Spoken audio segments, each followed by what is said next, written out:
Now, did you know there is an old tale that links the construction of St Chad's Church to that of the world's famous Blue Lagoon Spa in Iceland?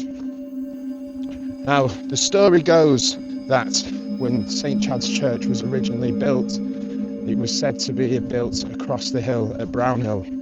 Now, every night workers would go home only to return the next day to find that all their tools and equipment and materials had vanished. Now, they spent hours searching for them only to find that they'd been moved up the hill. And night after night this went on. Eventually they gave up and built where the church stands today.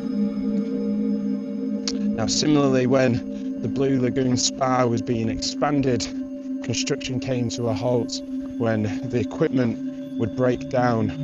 Now, the workers brought in new equipment, but at each point they would just completely stop working. They were so at a loss, they turned to a medium who discovered that this place was home to elves. Now, the elves were annoyed that they'd not been consulted on the construction, and the story goes that the blueprints were uploaded onto a USB and stuck into the wall.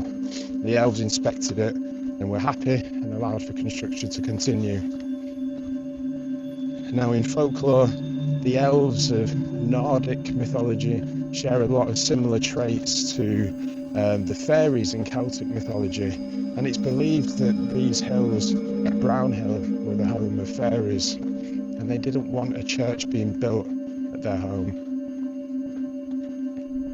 Now, there are different versions to what happens next, but it's believed that the fairies were driven out.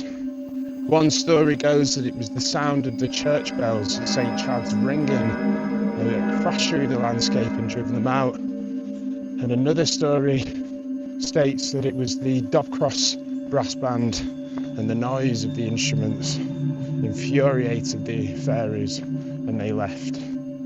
To me, I find it's fascinating that a piece of folklore here in Saddleworth that goes back centuries can share links with, a completely different culture across in Iceland. Now, these stories serve as cautionary tales, and over the centuries they've been reshaped and retold. And I think with this story we can take lessons of stewardship and responsibility in that, in essence, the landscape is not just ours. We need to protect it because it's home to more than ourselves.